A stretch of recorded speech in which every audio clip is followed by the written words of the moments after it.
Red hot comic book movie news. Defenders of the Earth. Defenders. The Weekly Planet. The Weekly Planet. Welcome back, everybody, to another episode of The Weekly Planet, where we talk movies and comics and TV shows. My name is James, also known as Mr. Sunday. With me, as always, is my co-host, Nick Mason. Great to be here. Thank you. If you could talk like that, that'd be great, because my ears are blocked, so that actually helps me. Oh, you think that frequency will Yeah, cut everybody through? else will hate it, but I need it, so It's you good. know, All right. that's good. Mostly this is just for us, I think. That is true. Many segments of this show are just for us. The theme is just for us at this point. Yep. Most of the running gags are just for Impenetrable us. jokes, they're just Yeah, for us. just for us, yeah. Exactly, etc. Do we even like them anymore? It's impossible to say. One day we'll sit down, we'll have a critical reevaluation. We should get a series of episodes and we should listen back. Okay. We should maybe listen back to a best of and be like, what is this? Yeah, that's got to go. This is all got to go. We're going to go back to first principles. What is entertainment? Yeah, and do we produce it? No. Underneath question mark, what's next? Yeah. Don't know. Yeah. I'll tell you what's next this week, though, Mason. yes. We're going to be talking about Ant-Man and the Wasp: Quantumania. My goodness. That's the big movie of the Did you time. know if you actually get the word Quantumania and you chop out the middle bit, it spells Antuman? Ant-Man. Antuman. That's great. Right? Have you been doing that at home? Yes. And most of the time while I was in the cinema. Great. Really good. Yeah. Got my copy of TV Hits magazine. I'm chopping out little bits. That's Making fun a scrapbook, yeah. Well, Collings, who edits this, of course, he puts in time codes. So if you just want to jump to that, that's absolutely fine. But there's other news leading up, including a comic book character is getting a reboot. A second reboot is going to be my happening goodness. with that. It's Hellboy. We'll talk about. Oh, it. yeah, just tell you. Some live action DreamWorks stuff in the works. We'll talk about the Little Mermaid. Has got to look at it this week. Sort of And a if you snippet saw, of that, yep. yeah. I mean, I saw Something the lighting happened. was not good, No. No. as will surprise no one. Yeah. And somehow this thing has been made on digital with a lot of CG, and you can't see it. Can't see a damn Wild. thing.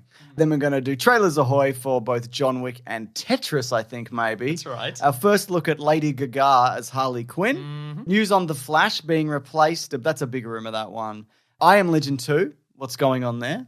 What is going on there? I'll tell you. I'll tell you in the news segment, and then the Ant-Man thing. But again, there's time codes if you want to jump to anything. Do you want to kick things off? This is via Discussing Film, Mason. Disgusting film. Disgusting Film. Well, these are kind of disgusting films in a way. That's their evaluation at the end of this. They're like, new casting rumors for this movie. Disgusting We hate as it. far as we're Gross. concerned. Yuck. The very medium itself. Disgusting. Brian, Gramophone records, that's where it's at. That's what we think. why do they even have this website then? I don't know. Just to hate on film, I yeah, guess. yeah. Brian Taylor will be directing another Hellboy reboot. Now, if you recognize that name, Mason. I recognize the name Hellboy, but not the name Brian Taylor. Sure. Well, he co-directed Crank and then Crank High Voltage and Ghost Rider Spirit of Vengeance. Ghost Rider, Spirit of Vengeance. So my ears are fucked. Like, I can't hear myself properly. Okay, all It's right. just bad news all around. No, I think this is gonna. I've been a bit crook. I'm on the mend now. I think but, this is gonna, result in some riffing. I think You're just going to be going, why did you say that? What's wrong with you? Yeah, And I'll be Isn't like, that what riffing is? yes. It's criticism. What's that? What are you saying? It's straight criticism, yes. You pay $1,000 for an improv course, and the step one is like, just repeatedly ask what a person is saying. So Get more and more mad. we like Crank. Yeah, I think I've seen Crank too. I can't remember. Maybe I haven't. We've done a commentary for Crank. We did first Crank, yeah. And Claire, my wife, walked in at the... A really opportune moment. Yeah, yeah, that's right. For everybody in the movie Crank, at least. But I feel also like she could have popped in at any moment in the movie Crank and been like, "What is this?" I think that moment in particular, Oh, though. sure. But no, absolutely. Yeah. And I haven't seen Ghost Rider 2, but you have. I have. I and it's didn't mind pretty it. eclectic. I don't think so. I don't think that's the right word at all. What would you say the right word is? I would say it's effervescent. Okay, Yeah. like the band. Yeah, like the band Effervescent. Effervescence? Like Is the it- band Schweppervescence, James. Is that an Australian thing only, Schweppervescence? No, I think Schweppes exists in other places. That's great. I'm glad it does. They make a great creamy soda. Mason, he also worked on the TV series Happy. You know, Oh, yeah, with Patton Oswalt and Chris Maloney. Yeah, okay, great. which was a lot of fun. Yeah, I think I read that Mike Mignola has written a draft of the script? Yes. So what's happening is the working title for this is Hellboy the Crooked Man, and creator Mike Mignola and author Christopher Golden are going to be writing it. And it's in the new film. Filet Mignola. Is that anything? Yep, that's everything. And the new film will see. No, I'm not doing riffs. Explain that. I don't understand it. Like a steak. I don't like it. I still don't understand Okay, it. great. This is riffing, Mason. This is. So the new film will see He doesn't know, but he's riffed a character guy who's mad at stuff. Very good. Fresh new character. He's a character he's never been before. A guy who's mad at stuff. The new film will see Hellboy and a rookie, BPRD agent, stranded in 1950s rural America. And there they will discover a small community haunted by witches led by a local devil with a troubling connection to Hellboy's past, the Crooked Man. So if it's set in the 50s, that would make Hellboy like a teenager? Hell little boy. Hell teen. Or the very, like, depending on when he comes through in the war, he could be maybe early 20s, but young Hellboy. So it's fun, yeah. Not quite a Hell Man yet. So Tom Holland. Perfect. Really good. Perfect, I love yeah. that. Maybe even younger than Tom Holland. One of the Euphoria kids, Younger maybe? than 26-year-old Tom Holland. That's correct. Even younger, if you can imagine such a thing. If you can imagine such a fetus-like being. I cannot. Now, we just had this, obviously, Yes. recently. There was another reboot with David Harbour, which it kind of falls apart at the end, and clearly there was some studio stuff going on. It's not great, but there's some stuff in there where you go, okay. I rewatched it recently. I think it still holds up to the extent some people think it probably doesn't hold up at all. I recently watched an Architectural Digest video With David Harbour? and Lily Allen. And in his wardrobe, he has a photo of himself as Hellboy to remind him that it could all go away at any moment, or like, dude, stay humble because this could be it. And I want to be like, David Harbour, I thought that movie was pretty good, and I'm the only one sure. But no, but I've been perusing some various sites, and the consensus is, but excuse me, that's right, okay. Hellboy related. Oh, okay, but that the movie itself, it's not great. But some people don't mind the interpretation because it's a little grubbier than the previous versions, which I also like a lot. But he's good. People like him. And I agree with that. I think he's a great Hellboy. But, let's go again. Why not? Again. I like Hellboy. Yeah. And at first I saw this and I'm like, this is probably going to bomb. And it probably will. Absolutely. But I like... Because the last one bombed. Yeah. And this is going to do worse. Because why would it do better? Why on earth would it do better? I mean, if it's in a small town, presumably... You're not going to have big golden cogs and crazy creatures all the time. You could probably do it for like 30, 40 million, you'd think. Yeah, just get some local townsfolk involved. Yeah. Just film it on location. It's fine. And some local weirdo characters, get them involved. That's right, yeah. Can't wait.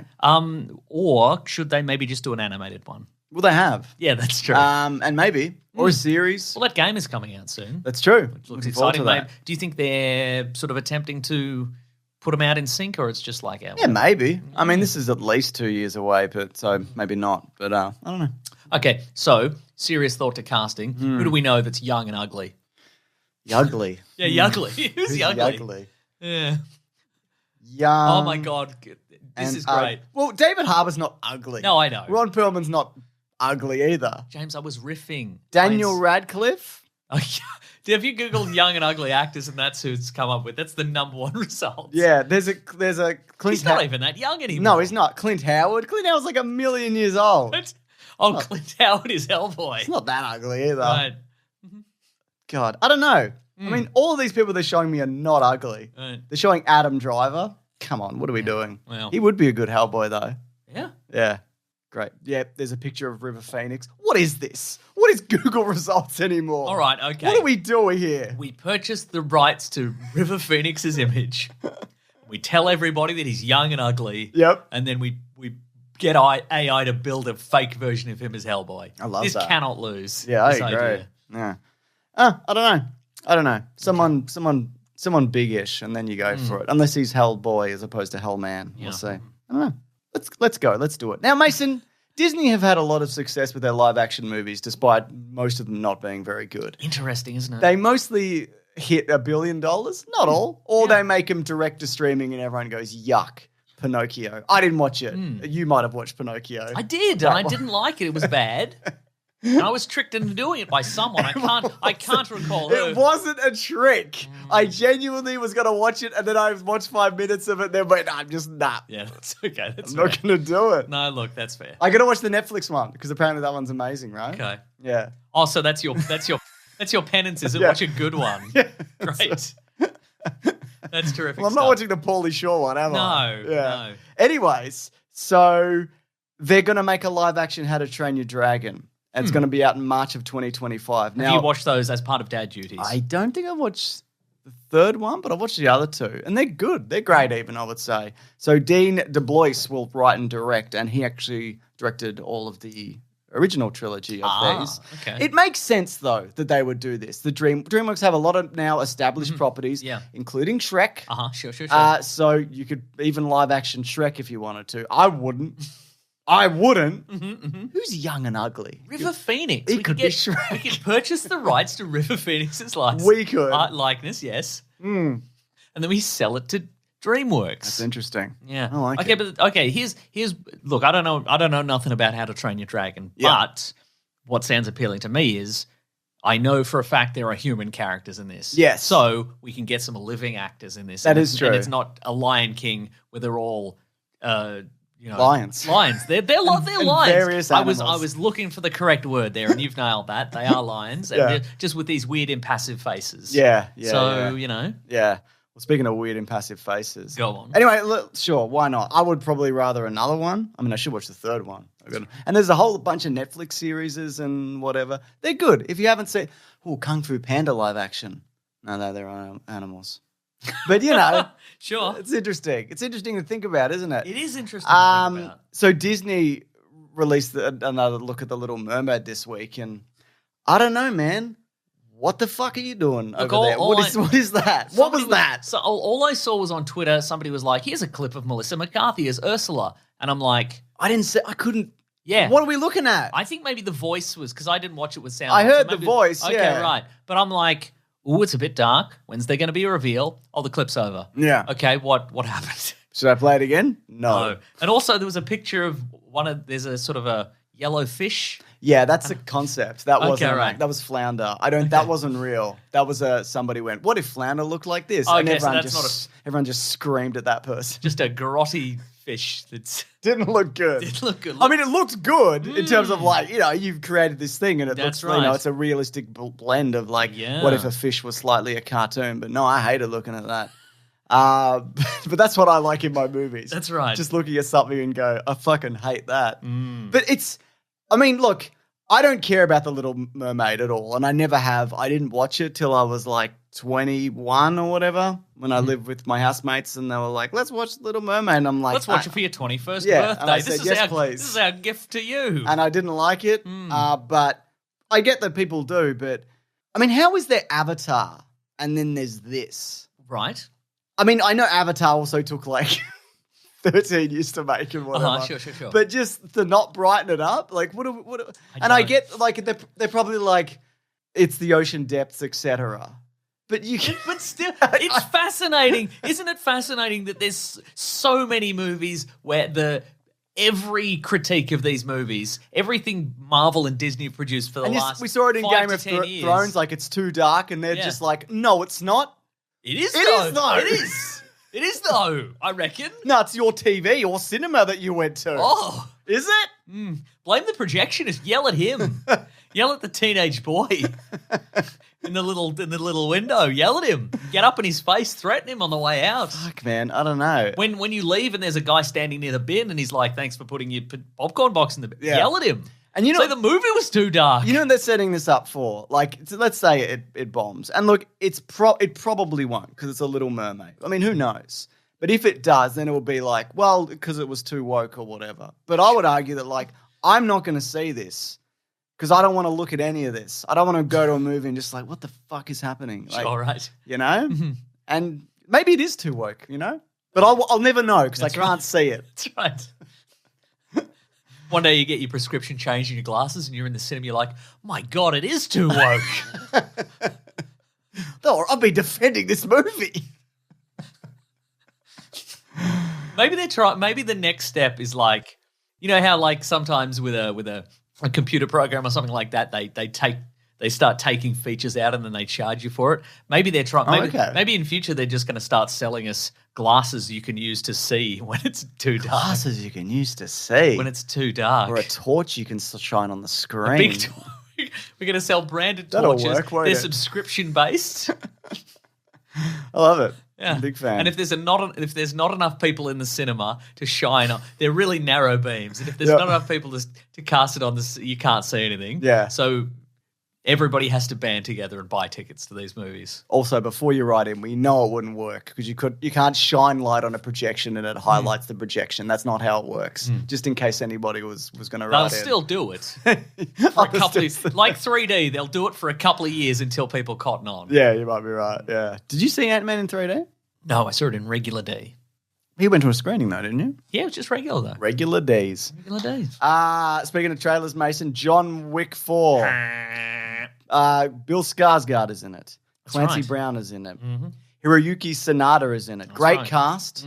I mean, it's John Wick. Yes. That is true. Somebody called Scott Adkins is in it. Yeah, that's right. He's a big man. He's Is in he a big a big man in real life? He's not. Okay. He's regular man, I think, as far as I know. I think he The name gives off he was like Batman. thin man vibes. Oh, yeah. You know what I mean? Like lean man vibes. A Scott Adkins. Yeah, that's like Adkins' diet. He's like a guy with a good metabolism. Yeah. Scott Adkins. That's true. You're absolutely right. So does that mean he's going to be have they done this so he's a big man who can do like athletic, like big martial arts? Do you think he's a big man with a big martial arts? I think there'll be vibe? some of that. I think he'll be a big strong man because I don't think we've ever seen John Wick fight like a really big strong man. Has someone who can like just pick up a John Wick and like throw him down the floor. All that's happened in these movies. Just swing a big dumbbell. Yeah. A big metal bar with two big metal balls on the ends. That's big. You know? He's got a big mustache, a huge handlebar mustache. I mean, he doesn't. I'm looking at a picture of him. He's just I'm thinking if this is the mythical strong man I've invented. Oh, okay. Yeah. So we're talking. That's cool too, I guess. But to get back on track, Mason. Okay, sure. So the first John Wick Yes. was an hour 36. Yes. Which, quite frankly, is the perfect length. Absolutely. For any movie. I would give it one more minute, a 97-minute movie. Sure, let's go there. Gives me lean vibes. It's a real Scott Adkins of a movie. Oh, you know? I get you. But not when he's in the suit, right? Yeah. Cool. Second John Wick, 2 hours and 2 minutes. Okay. So I get it. You're expanding in the sequel. That's right. You may be adding a car chase and maybe a bit with the sword. I don't know. You're thinking of sort of emo type characters with a lot of tattoos and black hair that swoops to the left. Where are they going to be? Are they going to be on the switchboard? Are they going to be in a nightclub? Are they going to be in a laundromat? Yeah, these are all good questions. You know? Laundromat's got a secret door, leads into a nightclub. You've got to develop that economy. Yeah. How are people paying for stuff? Gold coins. Where they get them? Taxi drivers, maybe. That's right. I don't know. Yeah. Or the homeless? I don't know. Sure. I don't know. Third movie. Third movie, 2 hours 11. Well, you got Stretching out. but you got Halle Berry in there. What a delight! She's got a dog. There's Everybody's got dogs dogs. in it. You walk through the desert. Dog food. You walk through the desert. You cut your thumb off for a guy, or whatever, whatever that happens in that movie. You know, you want a really laboured man cutting his finger off scene. That's what you want. It's perfect length. But How long's this one? Is it a lean Scott Adkins? Yeah. Well, it's a Scott Adkins, but more interesting. To the fourth one because it's 2 hours and 49 minutes. It's too long. That's way too fucking long, right? It's too long. I mean, I feel like this premise has been stretched as is. And looking at the trailer, and yeah, it looks spectacular and it's doing all the stuff that a John Wick does. He's got a firework gun now. He's got a firework gun gun that now. shoots fireworks. And that's cool. I like that. But I just don't know whether this can be sustained. I hope it can. But I'm not in this movie for like compelling storylines. Yes. It's for like Novelty kills. Let's see some cool stuff happening. And I just don't know whether it can sustain it. I hope it does. But we'll see. That just seems really long. And maybe it's like an hour of his concierge being like, Mr. Wick, how about this gun? And he's like, nah. How about a bigger gun? Nah. That's too big, actually. What about too small? Too big. Nah. Too small? Well, here's the medium. What do you mean that's too medium-sized? Mr. Wick, please. Time is of the essence. There's no such thing as too medium of a gun. We also got a trailer for Tetris. Yeah. Now, you were like, how was this, is this going to be very interesting or whatever? Well, it's a big week. It's been a big couple of weeks for movies about people coming up with stuff. Last week we had Air. Yeah, that's true. There's this. There's Pinball. It is There's a funny trailer when about they're Pinball. like, this important thing is happening, and it's like, it's Tetris. Calm down. And with the shoe, it's like, yeah, you picked the right guy for the shoe. Sure. Like, and that's great, but that could have easily not happened. That's right. Like, it's just lucky, you know? You just happen to pick the best basketball player in the world. Like know? Australia picked Stephen Andrew Bradbury. Andrew Gaze. Yes, that's right. Two great Australian legends. I went for a second. I'm like, Kieran Perkins? That would have been the wrong man to pick. No, he's an Olympic gold medalist. Yeah, it's true. So, you know, Sure. cut him some slack. Second time he did it from lane 8. Very unusual. You don't often do that. Oh, yeah. Third time, bronze. Still good, but he was older than that. And that's okay. Just leave him alone, Mason. Okay, sure. Just ease up on Kieran Perkins, all right? Anyway. I'm just saying he wouldn't be wearing shoes in the pool. He probably wouldn't. If he was, he shouldn't, because he'd be faster without. But look, if you are interested in this, Kieran, you'd be faster without. This is Kieran Perkins, the Kieran Perkins story. I got you. Okay. The gaming historian, who's a great channel, has a really interesting video on it that you should check out. It's like a mini documentary. So also, our friends at Do Go On did an episode quite recently with the Little Dum Dum Club about Tetris. So did they know this was coming out? No, I think it's a coincidence. Yeah, that's amazing. Good stuff all around. And I do like the scene where they unveil the Game Boy. Yeah. As I said to you before the show, it's like they're unveiling like a nuclear weapon or something important. Yeah, and the Game Boy, sure, it was revolutionary and whatever, but like it's just funny being like the Game Boy. And it's like, okay, settle down. Just settle down. Why is it that sort of greeny yellowy colour? That's the best we could do. Yeah. I don't know. I can't really. Yeah, there's no room for a backlight. Hopefully someone will invent one. Yeah. Hopefully somebody will invent a big thing you clamp over the top and it's got a magnifier and a backlight in it. Yeah. We'll make a movie about it. Yeah. The magnifier and backlight guy. We also got our first... Next year, the Game Gear TV tuner, the movie. I wanted that so badly. Just the idea of having a portable TV. Right. I know I have one and I hate it. Yeah. I hate it, Mason. Yeah, sure. Ruins my day. First look at Lady Gaga as Harley Quinn. It's a very close embrace between her and the Joker. The Joker looks in distress. Maybe he's like, I don't know if I can be the Joker. And she's like, you can. You can do it. I reckon. I'll help you. You think we're at that point in the movie? Is it where that scene is happening? Yes. Because I think earlier in the movie she'd be like, I don't think you should be the Joker. Yeah, this is bad. And I won't help you with it, actually. You asked me to, but I'm saying That's no. right, I'm putting my foot down. That's right. You shouldn't do it. And then she does a big wink to the camera. Yeah. Because we all know she will. We all know she's going to do it. He looks a bit older. I wonder if it's like 10 years on or whatever, you know? It's like Joker. Sure, that would make it the early late 90s? 80s, early 90s or whatever. He's probably wearing some of those Air Jordans. He would be, wouldn't probably he? Probably playing Tetris on the Game Boy. A popular shoe and gaming device, Mason. That's right. He's probably cheering on Kieran Perkins.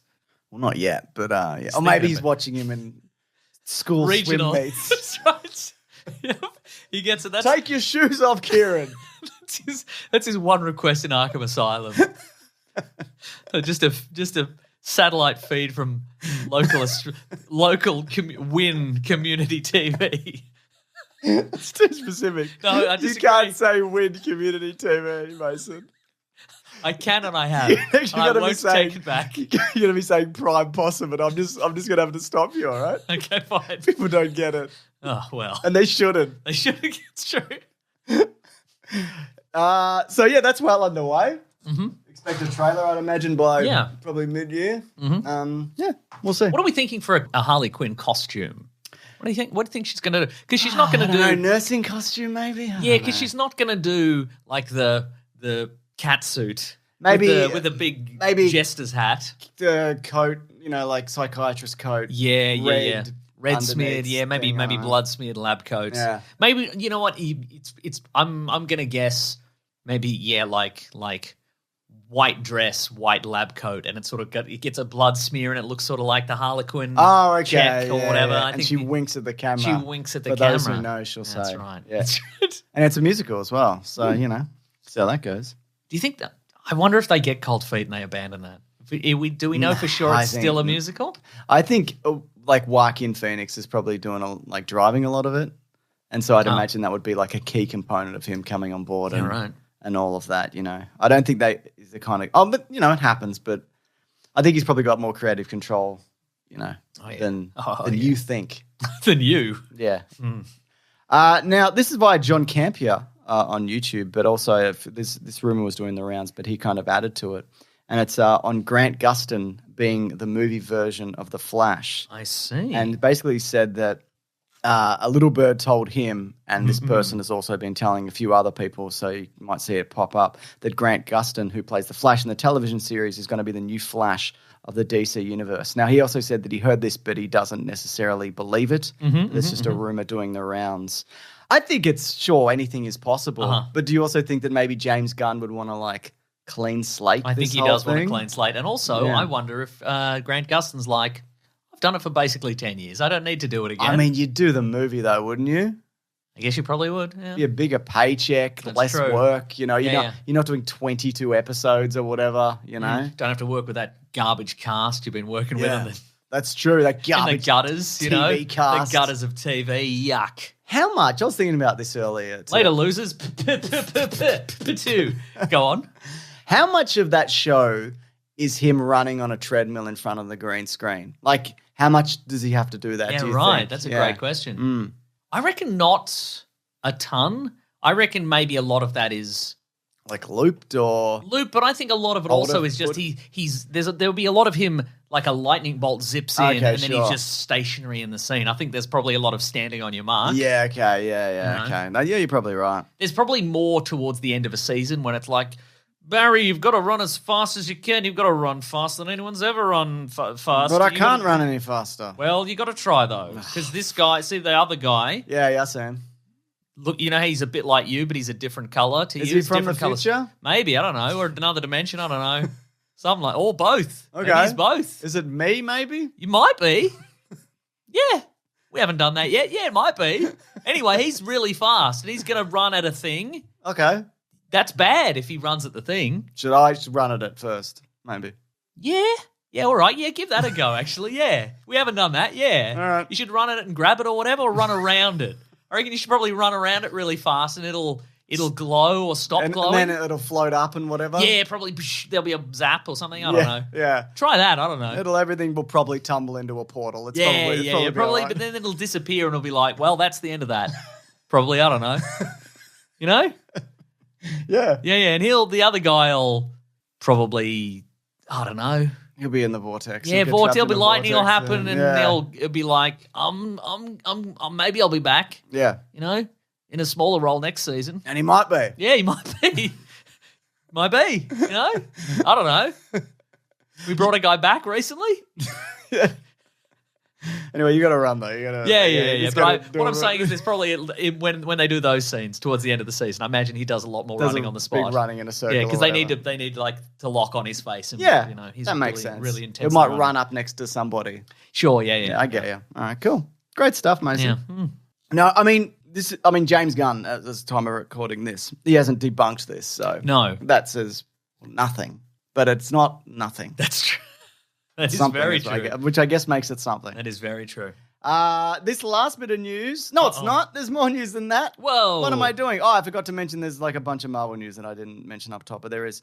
I Am Legend 2 is moving forward with both William Smith and Michael B. Jordan. Oh, my goodness. It's going to be writer Akiva Goldsman, and this is what Akiva said. Oh, yeah. I'm obsessed with The Last of Us, where we see the world just post-apocalypse. I knew that's where it was going to go. Did you? Yeah, I was like, it's probably... They would have seen this and then been like, "Oh, don't we have something like this?" Yeah, exactly. Didn't we do this? Didn't we do something like this? Hey, what's happening outside? Is it Last of Us fever? Yeah, it is. All right. Okay, yeah. cool. Do we have anything to do with mushrooms? Do we have any mushroom-based properties? No, we don't? No. Okay, well, I guess we're stuck. Oh, we have all those zombie-based properties. Okay, let's do that. Technically, they're sun vampires. Hey, shut up. No one cares or remembers that. Yeah. That the mistake we made the last time was saying that. You just said there were zombies. Yep. Anyway, you're fired. I'm obsessed with The Last of Us, where we see the world just post-apocalypse, but also 20 to 30 year lapse. That will be especially visual in New York. This is about the sequel. New York, baby. I don't know if we'll climb up the Empire State Building, but the possibilities are endless. That is. What buildings can they climb? They can climb any of the buildings, I think. I mean, wait. the sky's the limit. If you can, they say if you can climb. Mason, the top of the building is the limit, not the sky. They say if you can climb the Empire State Building in New York, you can climb any of the buildings in New York, baby. Yeah, that's probably maybe. So maybe some of the newer skyscrapers are probably a bit slipperier. Oh, you mean you're talking about the outside? Yeah. Yeah, okay. Did you think I meant the inside? I thought you meant just walk up the stairs. walk up the or stairs. get the elevator to the top, which is what I would do. We trace back to the original Matheson book and the alternate ending as opposed to releasing the ending, the released ending in the original film. So the original ending for the I Am Legend is dumb. If you haven't seen it, Will Smith takes a grenade and he runs into a pack of Draculas. But there's a pack of Dracs. Big pack of Dracs. But in the... And he says, suck on this, you pack of Dracs. Ping! But in the alternate cut, he realizes that he's kidnapped the lead pack of Dracs girlfriend and he releases them. That's right. And the Dracs go like, that's cool, we're cool with you. I never thought a pack of Dracs could feel love. Yeah. But they can. In a way, I'm the real Dracula. Yeah, that's right. Exactly. That's right. Yeah. Well, that's, if you haven't read the book, that's kind of the point of the book. Yeah. You know, at the end he's like, you realized at the end he was a Drac. I was a Dracula. I was a Dracula. Damn. It's one of the worst things you can be. That sucks. Oh, I didn't even realize, Mason. Oh, yes, please. I didn't realize. Oh, and he says, I didn't even realize that was a pun, but it's staying in. It's staying in my journal. I'm loving this. So yeah, meant to say that. I think it makes sense to put the alternate ending because then you can put Will Smith in it. That's true. And Michael B. Jordan. I mean, they've been talking about this sequel for something else happening for like Yonks. over a decade now. So Yonks, yes, Mason. Yeah, Yonks. For That's what I Yonks. thought, yeah. So why not? And I think there's a lot of good stuff in that movie as well. Who's Michael B. Jordan going to play it? I don't know. Isn't there a little kid in the first one? Can't remember. Could be him or a different person. I was like, does he have kids in... He does. They get smashed by a helicopter. Yeah. Okay. It's a funny movie.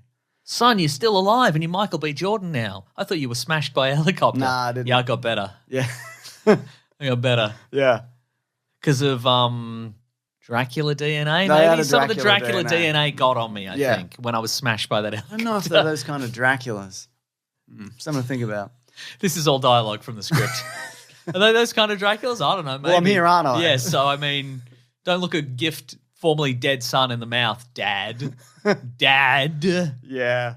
Let's do some delays but not dismays, Mason. Let's do it. To lead into that, to soften the blow, there was a new poster for the Marvels where it says higher, further, faster, together. Ooh. So that extra word on the end, unlike the first Captain Marvel right. movie, because we've got the 3 Captain Marvels coming together. Mm-hmm. I like the poster, by the way. Looks fun. It's not just 3 faces. And then it's 3 friends. It's 3 friends, but it's not 3 big faces and 18 other people around it. Right, exactly. It's, and all the bad guys pointing their guns one way and good, somebody I like else. And the love interest being like, you know? Help me. That's right. But they moved it from July 28th to November 10th of this year. Oh. Which speaks to something I'm going to talk about in a minute. But in some other, like, do you know Kevin Feige's just caught on the red carpet and they just ask him a bunch of stuff? Hey, Kevin. Yep. Don't run. Oh. We'll get you if you run. He doesn't run. He's not a runner. No. Yeah. But he said Thaddeus Ross is going to be president, so General Ross, which is the Harrison Ford character. And he insists that everybody call him Thad in the office. Yeah. Harrison Ford's already played the president. He was president on true, yeah. Get Off the Damn Plane. Do you think they'll reference that? Yes, they will. Yeah, at some point. Yeah. I hope so. Also, cameras roll on Blade in about 10 weeks. Does it have a director or a script yet? Yeah, they replaced the director. We talked about this. Oh, yeah, I can't remember who, but yes. Okay, for and now. as for the script, probably at least some of it. Some of the script? That's Yeah. perfect. And Spider-Man 4 is happening. The cast open up the script and it's just like, there's just a page that just says we're just going to react to some stuff for a couple of days. Yeah. We don't know what it is yet, Yeah. but act scared, act angry. Yeah. Yeah, you know. Well, So you can't get in here. Do whatever it is. Hey, don't come in. Don't come in here. you get away from me, you pack of Dracs. We'll do the Dracs later. We'll draw the Dracs later. yeah. Not the Dracs you're thinking No, of. no. No, we're going to kill him. Yeah, he's going to die, maybe. He doesn't want to be in the movies anymore, so So we're we'll going kill him. And different Dracs. Dracula's plural. And Spider-Man 4 is officially moving forward. And Kevin Feige said, we have a story. We've got big ideas for that. Now, writers are now putting pen to paper. We're thinking maybe Peter Parker could learn with great power comes great responsibility. That would be good. What lessons has he learned? Don't trust adults. Yeah. Something about dimensions. Yeah, Don't do any of that. Don't crack open a bunch of alternate dimensions. Rule number 1. Don't go to Europe. Don't go to Europe. Don't be respectful of your prom date's dad because he's probably a supervillain. Oh, so be disrespectful. Be disrespectful. Yeah, like openly that. disrespectful to display dominance. Yeah. You know, get it, go, go and get driven to the prom or whatever, and then your date gets out of the car. Yeah. And before the dad gives you a lecture, just be like, I can lift 30 tons. Well, can you imagine how hard I could punch you right in the head, old man? Yeah. He doesn't even have his vulture costume at that point. That is the perfect opportunity to hit him. All right. Yeah. I could kick the back of this seat so hard you would go through the engine block of this car, old man. Just to be clear. And nobody would think it was me. That's right.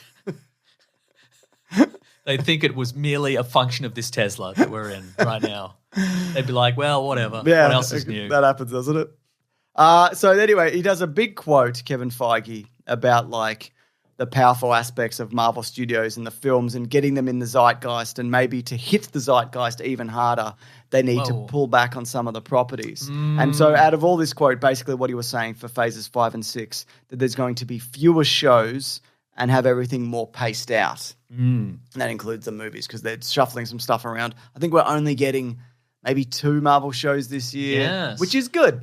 I'm happy for them to slow down a bit and just not have that Marvel discourse every week. Absolutely, and every frame goes up on Twitter and people go, this looks like shit. And it's like, yeah, probably. We know.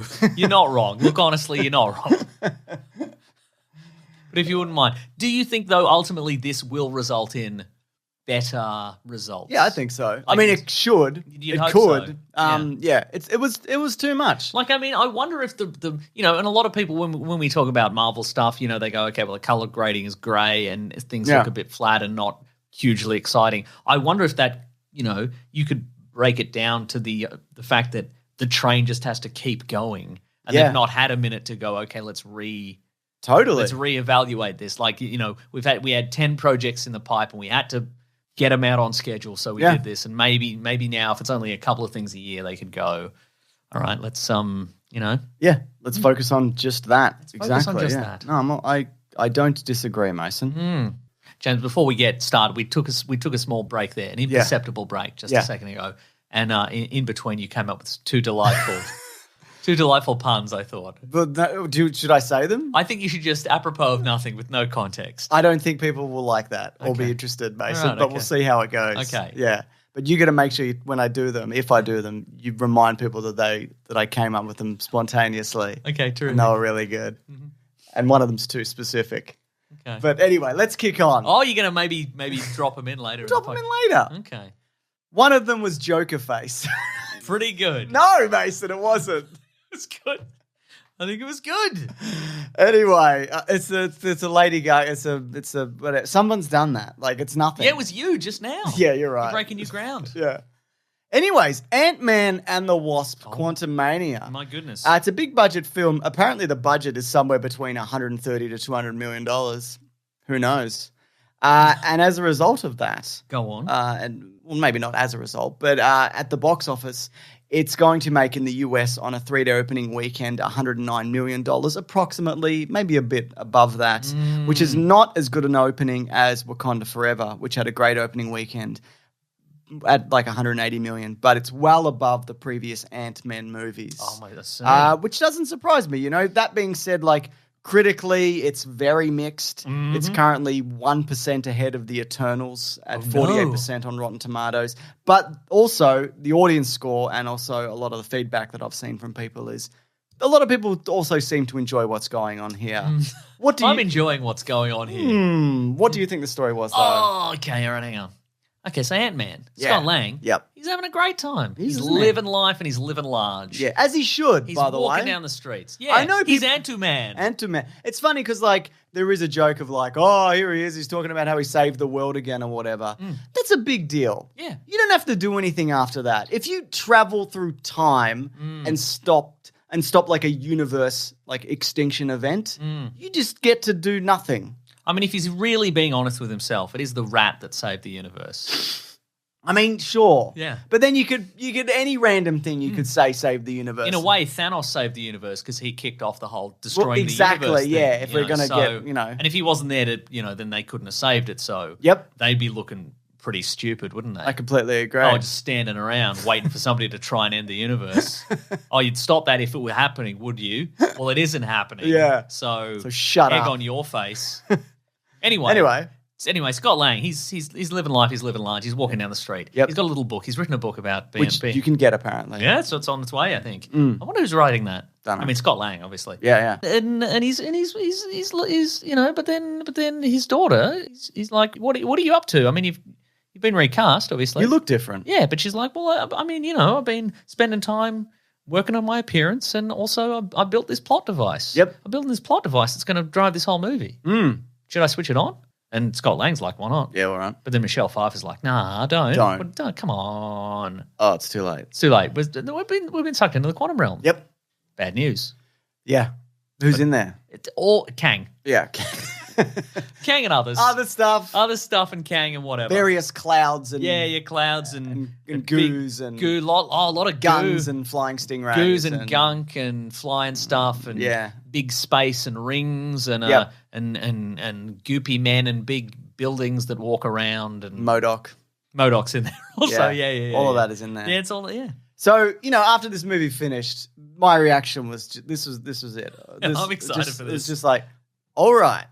And that was it. It's just like, okay. I mean, a lot, you know, and I think maybe the you know, each time a new Marvel movie comes out, with probably the exception of Wakanda Forever, but for the last few, every time one comes out, there has been a slew of articles that are like, this is the end of cinema. This is a real step down. Oh, do you think it's real this time? Is that what you're saying? No, I don't think that. I thought, you know, I came away from this. I had two thoughts. One is I thought this was like, it felt like just maybe an issue of a comic book. Yeah. And you read it and you go, this was pretty good. Pretty wild away at the time, didn't it? But at the same time, every criticism I've heard of this movie, I'm like, that is quite valid. Yeah. I would say I probably liked it less than that even then, because there's some stuff in it that I quite liked, but there are other parts that I'm like, I don't. I think the biggest part for this, and I guess we'll talk more about this in spoilers as well. Like, often these things lead to a bigger thing. Ooh. Right. And that can often be like, sometimes there's post-credit sequences that leave you hyped. And you go, whoa, or whatever, you know? But I feel like even though I know this is part of a bigger story, I didn't come out of this being like, oh, damn, this is really like heating up. It was literally like, all right. Well, it's led to me. It gave me a lot of questions. I think in spoilers we're going to talk extensively about Kang and how many Kangs there are, and what does that mean? What does that mean in terms of plot and Kang versus the Avengers in future movies? What does it mean?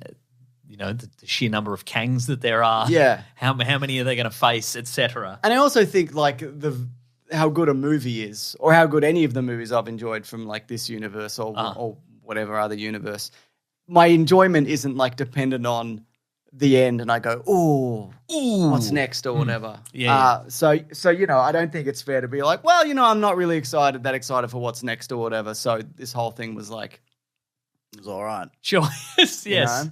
Yeah. I feel like I didn't really love a lot of the quantum realm. It felt like there was like a roof on it. It did, didn't it? And you know, it starts out. Here's the thing, because it started out quite mixed. The first time we see the quantum realm in the movie, it's a flashback sequence to Michelle Pfeiffer's character's time in the quantum realm. Yeah. And there is a moment that sort of we see her like walking. We see her sort of top down walking through the quantum realm overhead, and I'm like, okay, that looks pretty expansive. Yeah. But the very first shot, it does feel like it's just they may as well be like in a mat, like just standing in a room with a matte painting behind them. Yeah. It doesn't.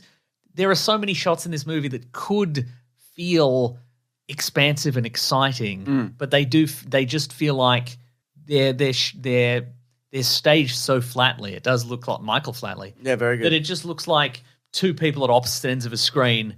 Yeah, of the screen talking to one another in a room, and there's just a. It's either the volume or green screen. Look behind. It's all of eternity. Isn't that exciting? You know. Yeah, and no, a lot of the time. And I like the commitment to like the weird creatures and like a Star Wars bar and your transports, a big stingray and whatever, and the strange weapons. But I also thought it was strange where like they'll see like Paul Rudd and they're like, oh, what's this guy? What is he doing here? That's out of place. And it's like fucking Bill Murray lives here. Why is this guy weird? He looks like every second person here is a man. Right. Like, why is that strange? You know? Great question. And I know that like they're probably distinct from humans in many ways.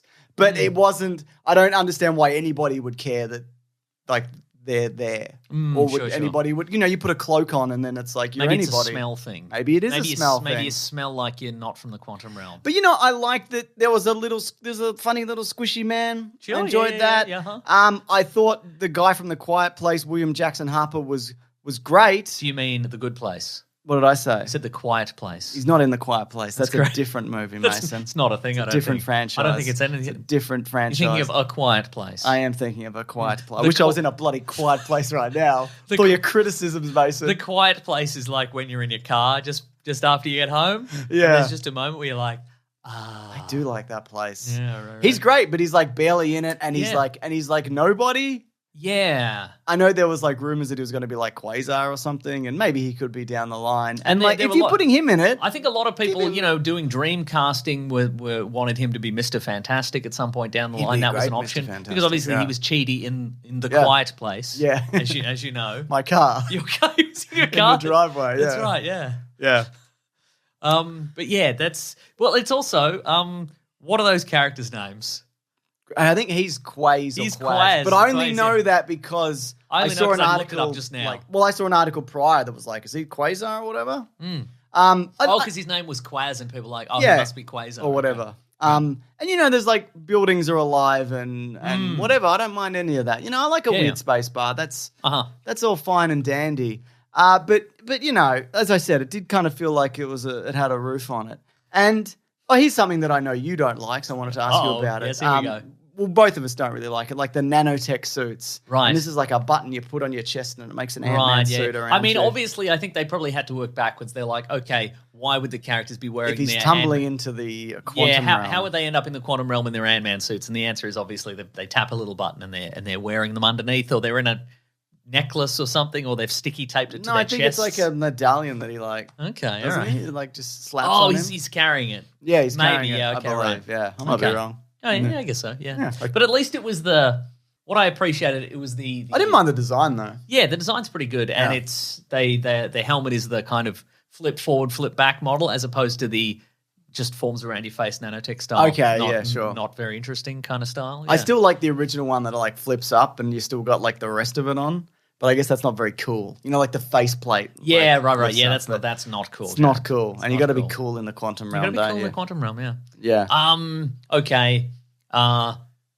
Again, I think what Marvel does great is casting. And I think what sold most of this movie to me, I think, was Paul Rudd, as Ant-Man. I don't know if you're aware. He's very good. He's very good. I think I like him in other people's movies, though, more.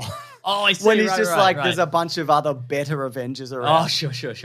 There is perceived to be. We'll talk about it in spoilers, but I think, for me, the price of admission, which was $0 for me, but in normal circumstances, I would have paid for the ticket. It was worth it, but there's one joke right at the end, which I thought was just right, just perfect for me. I thought it was a wonderful joke. Okay. I'll tell you about it later. Right. But Paul Rudd was great, and I think Jonathan Majors as Kang, very good, or as a Kang, he's got a nuance to him, which I really appreciate. Yeah. He's a complicated character, and nobody understands him but Michelle Pfeiffer. That's right. Yeah, Kang. Yeah.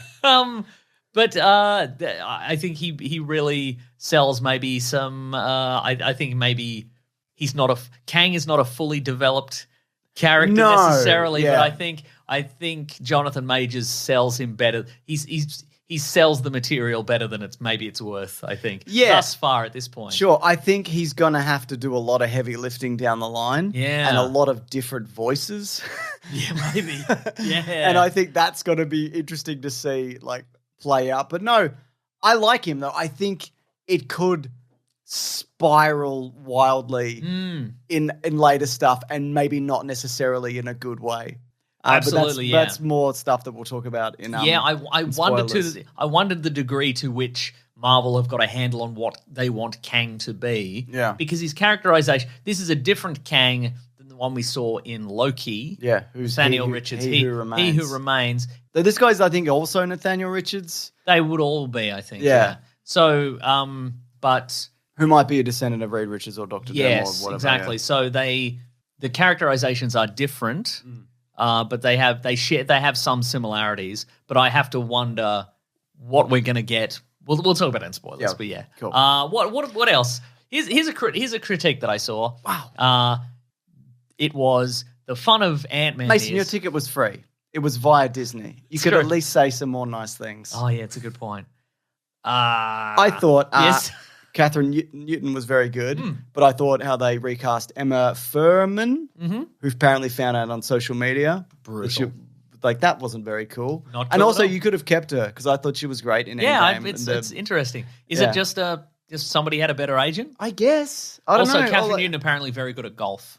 I mean, that's great. Her handicap is +2. That's my handicap. It's not. You're a liar. Yeah, that's true. But at least I just, I'll go with you on something. You'll say something, then I'll say something. Yeah.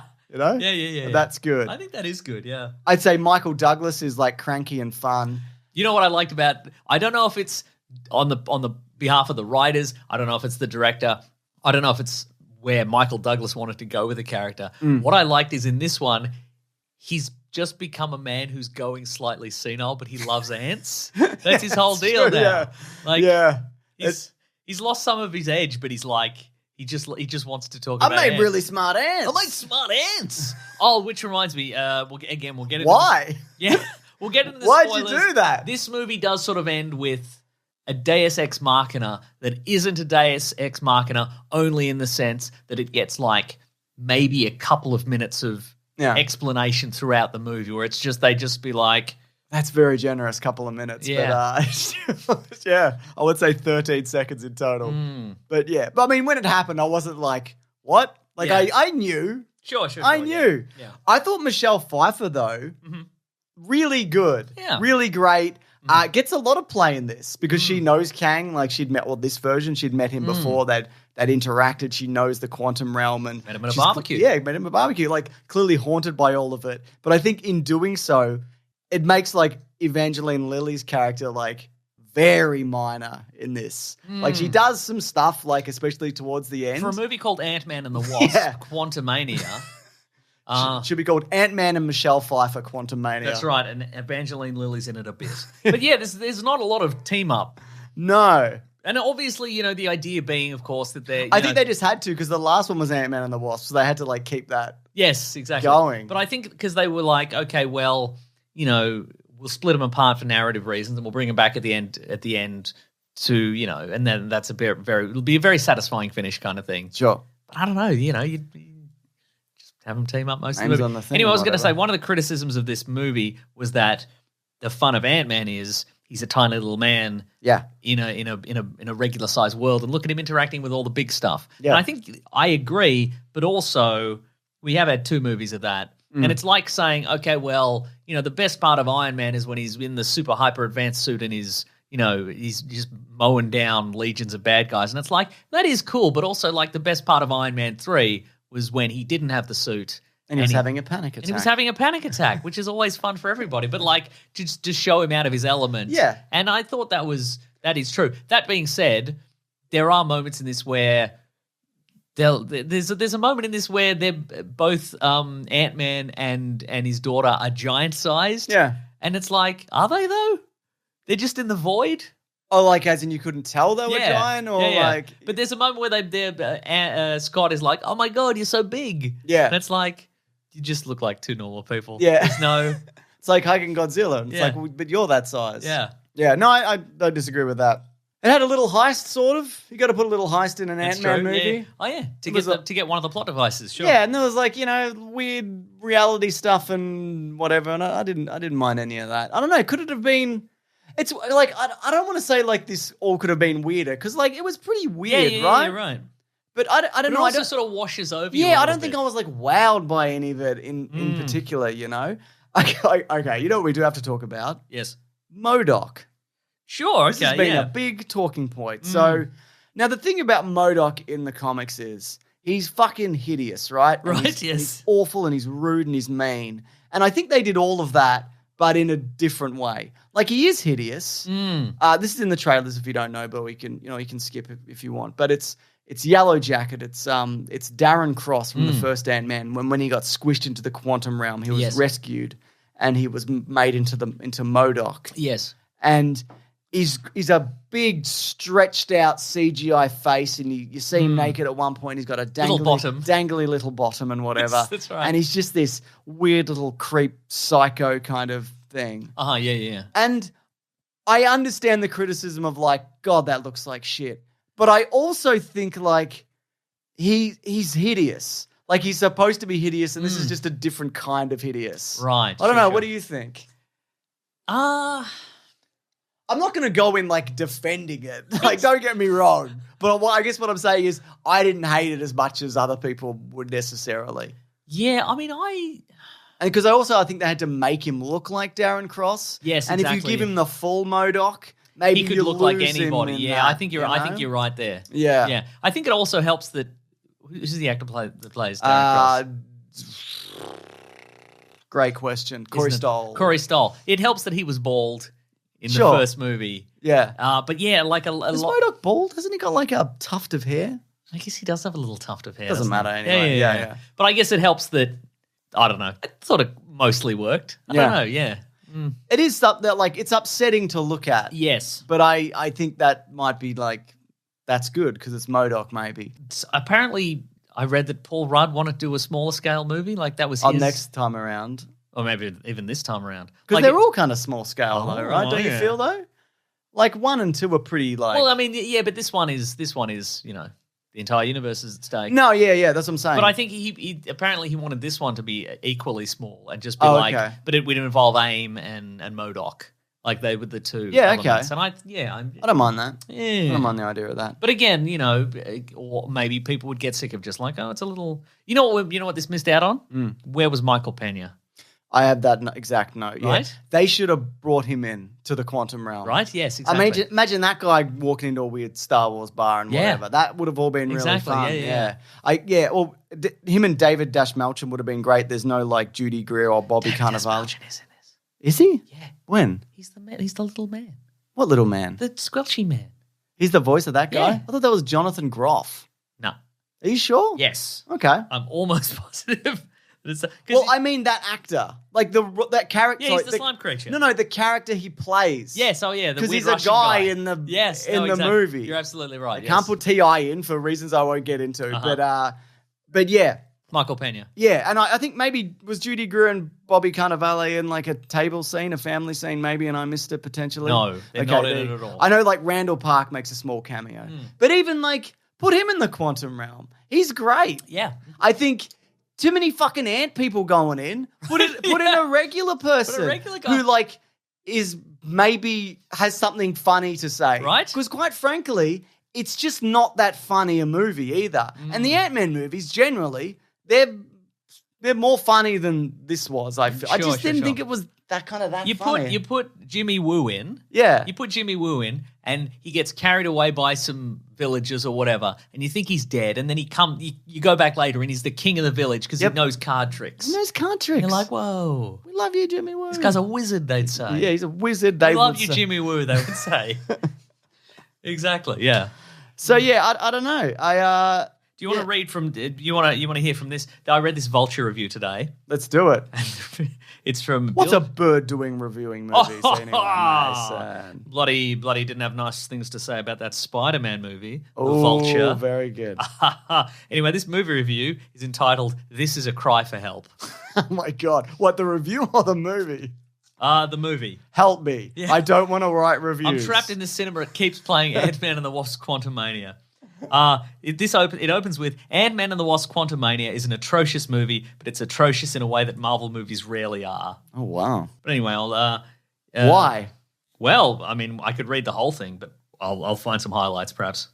Up until now, the films of the MCU have for the most part managed to strike up a decent blend of sentiment, jokey humor, and superhero daring do. I've never been quite so stupefied by a Marvel movie the way I was by Quantumania. Okay. Let's see. There's a plot summary. I know the plot already. Yeah, you were there, I think. It looks like the filmmakers themselves were bored putting it on screen. Looks like they were meant to be a knockoff version of George Lucas's space operas. Sure. It doesn't have any of Lucas's earnestness or imagination or Waititi's irreverent prankster sensibility here. Totally listless.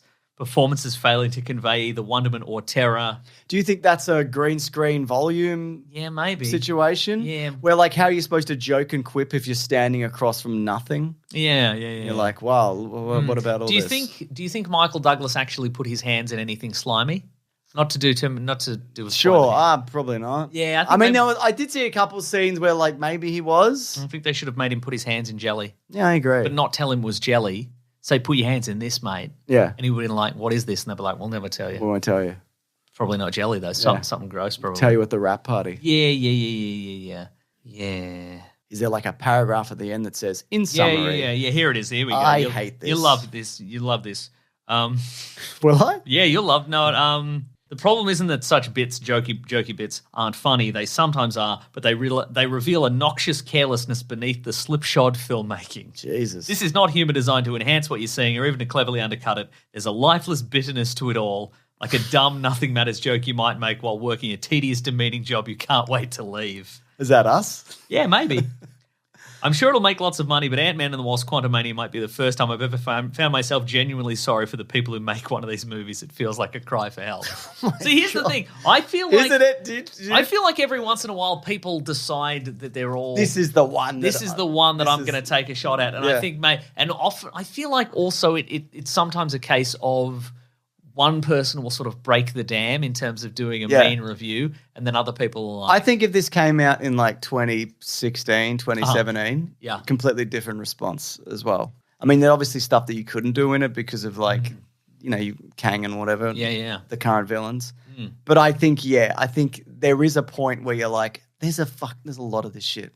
Sure, and maybe this is the breaking point. Because I certainly do not think it is the worst MCU movie. I think this was this guy's breaking point. Yeah. He mentions earlier that he's watched them all multiple times with his kids, and I'm like, I think this is probably you've probably cracked it. I liked it more than Love and Thunder. Me too. Yeah. So Me too, but for me personally, that's a very low bar. Should we do best movie ever, worst movie ever? Yes, We'll do our famous rating and then we'll do some spoilers. Right. Yeah. Okay, I'm going to say best movie ever. I certainly didn't hate it. Yeah, I guess I'll have to because I didn't hate it, but I was like, I think there was enough of this. I think there was enough of a plot that I didn't go, oh, this is just a preview for the next thing. Like I know, obviously, it's gonna. I mean, it is, but sure. Yes, but yeah, you weren't like. This is an overwhelming amount of like, okay, nothing. This is when can we just watch the next thing already? Exactly. Yeah. Anyway, did you felt it retread a lot of stuff like multiverse related? Yes. So we in spoilers now? Sure, let's do it. Okay, that's the thing. So I wonder if this felt like a soft reboot of Kang, the previous Kang. Yeah. And I wonder if it's because they thought the production, Kevin Feige, etc., thought, well, perhaps people didn't watch Loki. We know, Kang's an important villain for this next phase. Yeah. Perhaps people didn't watch Loki, or they did watch Loki, but they can't really remember what his deal was. So they probably even looked at the numbers of like how many people watched Loki. Yeah, and they made a calculation. Because for people who don't remember Loki, so the first time we meet a Kang, the one who remains, he was a scientist in the 31st century, and he discovered the existence of the multiverse. Then he met Or did he? Or what? No, he did. He did, thank you. Yeah. You just really threw you for a second. You really destroyed my confidence there. I'm like, what do I remember from this? Oh, my God, maybe I don't remember anything. But then he meets another Kang from another dimension. And they're like, cool. This is cool. But then it turns out that some of the Kangs are like, ooh, the alternate dimensions, well, that means I can conquer these alternate dimensions with my incredible technology. And the one who remains Kang is like, we won't be having any of that. Stay out of my timeline or what have you. True. And so does he destroy the other timelines? Did he simply cut them off? No, he cut them all off. So he basically isolates everything. The main MCU. Well, yeah. And he creates the TVA to prevent additional strands of multiverse coming off this particular universe. But then Sylvie kills him, which prevents the barriers from stopping the multiverse. The walls coming down. The walls come down, and then we've got all the multiverse. And the multiverse is all multiverse happening. Yeah. And there's a there's a statue. There's 4 statues in the lobby, and one of them is toppled. Where is this in Loki? This is in Loki. Oh, in his sort of in his house at the end of the universe. Exactly. So in his little Airbnb, and we meet 3 other Kangs at the end, which we'll talk about. So I guess he's the 4th one who was exiled, whose statue was toppled. I'm assuming. Yeah, we'll see. I mean, initially, because they do look different. So the one who remains has a beard, and all the other Kangs seem to have like sort of these scars down the sides of their faces, representing, which is supposed to be, reminiscent of the mask that the comic book version character wears. And I think they're also supposed to look like tears because he's sad about what he has to do. I don't doubt it. But the one who remains wanted to prevent sort of total multiversal destruction. Yeah. This one also wants to prevent total multiversal destruction. Yes, maybe. So is there 2 rogue ones? And the rest just want to destroy everything or conquer everything? Or just be a big team.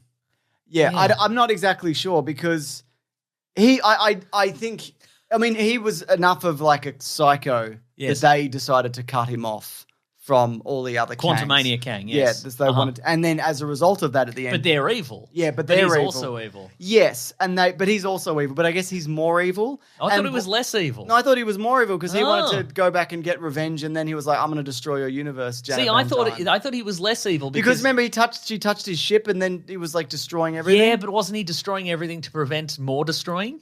Maybe. Yeah, that's what I got. I got the impression that he's not a good guy, certainly, but he's the necessary evil guy. Yeah. And the other ones are like, yeah, we're gonna enslave the universe kind of thing. You know what I mean? But it's interesting that when they decide to come out. See, it's confusing, isn't it? Well, it is. Yeah. And I know all of it will be answered. Will it? But or will some of it be quietly dropped? Here's what I wonder. Yeah. It's like when how do you think people are going to respond to the fact that the last guy was like a guy who had a sort of he was sort of omniscient because he'd seen all of history. Well, he'd seen it, so yeah. He'd seen it, so he knew what everybody was going to do. So he's sort of undefeatable in that way. And then we've got this guy who is, he has great powers, and once he gets the suit on, he can shoot a laser and etc. How do we feel the audience is going to feel like the next time we see another one? We're like, oh, it's another of these guys, and he's dressed like a pharaoh, whatever the fuck. Well, we see, so it's Immortus. It's Ramatut and Centurion. How did your audience feel when they saw this? I don't know. I don't remember there being any reaction. My audience laughed. Yeah, because he's dressed as a pharaoh. And they all got... I mean, how's he going to keep track of all these voices he's doing? Well, exactly. And then there's a stadium of them. And they're all hooting and hollering in a way, which is...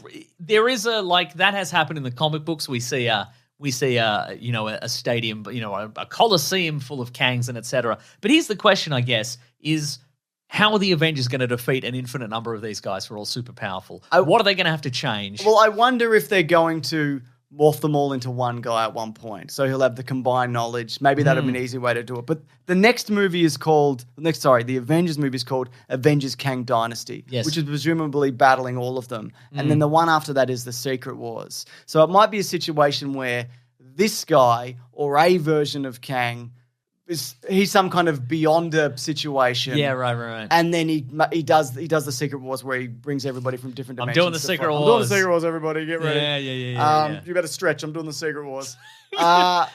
But also, this guy fell into another pocket dimension. Do I have time to take a smoke break before the Secret Wars? Yeah, you can take a you take a smoke break. It's fine. I did Secret Wars. What I wonder it feels like, when you play a video game and there's a big boss maybe at the end of the game, and then in the next game that boss is around again, but he's just a regular guy. He's on the roster. He's just on the regular roster. Mortal Kombat 2. Mortal Kombat 2. I'm talking about Mortal Kombat 2 or like Doom or whatever. Yeah. And I'd feel like maybe what I think maybe is that the problem is in a multiverse there's an infinite number of these guys. Yes. So either you have them fight an infinite number of Avengers, which is going to be a nightmare, or you have the regular number of Avengers plus some multiverse guys. Maybe you bring back some Spider-Mans and some Fantastic Fours and so forth. Yeah. But I think what they're going to do is they're going to go, see that stadium full of Kangs? That's all there is. There's a few thousand of them. Yeah.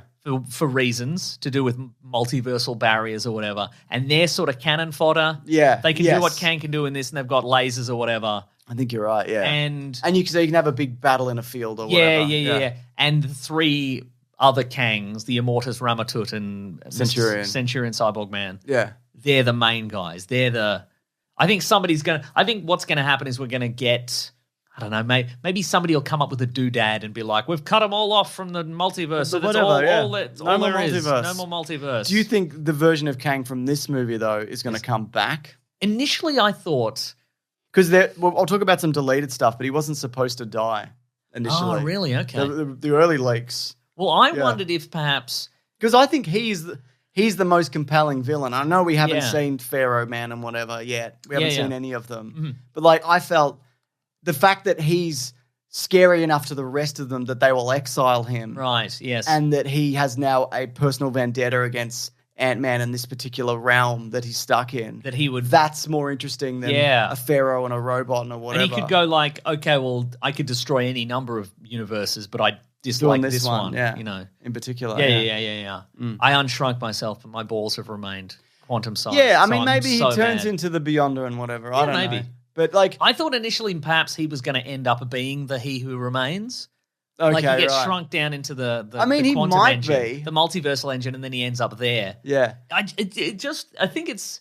I mean, I think also we can, and this, because there's another post-credits, we could meet this version again in any timeline. Yes. He's met other Avengers. He's talked about it. So he might show up as a past or future version of himself. Which is also makes things too complicated as well. Agreed, yeah.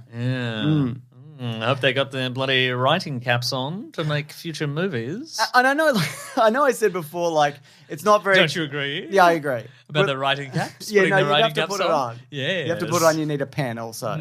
But, like, maybe a whiteboard with some arrows. But, you know, like, when you see, you know, a Pharaoh or whatever in a stadium, and then Loki we see Victor Timely, who's maybe this version of Kang previously. That's a fun Easter egg, James. You know why? Timely Comics. That is true. Marvel used to be called. Whereas...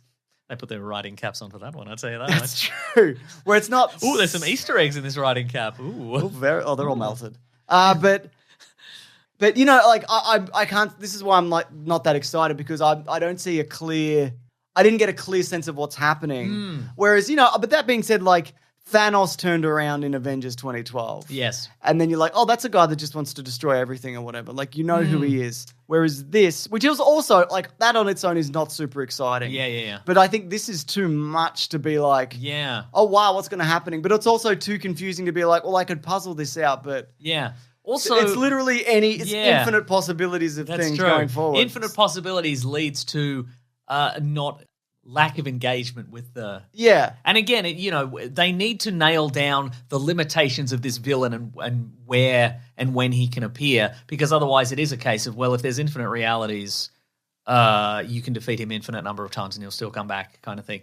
Also, you know, one of the criticisms I think of Endgame, which is, you know, you might consider pretty valid, is that the Thanos that they fight in Endgame is just a guy who doesn't really know anything about them. No. He's just he's the one whose dimension they stumbled into. Yeah, exactly. And he's like, oh, I guess I'll kill them all. Yeah. I don't know. I got a free afternoon. I guess I'll jump through their time portal and kill them or whatever. Yeah. And you know, he literally does the memeable line where, you know, Scarlet Witch is like, you took everything from me, and he's like, I don't know. Did I? Did I?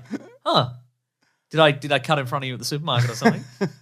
For my soup ingredients, all the stuff that I was cooking. That's very good. Yeah, no, that's not incorrect, I guess. But so the question being is, if you keep killing this guy, and then in the last movie it's like, and Kang's back. It's like a Kang is back. Yeah, that's what I mean. Which is why I think they should have probably lent into that, and maybe they still will.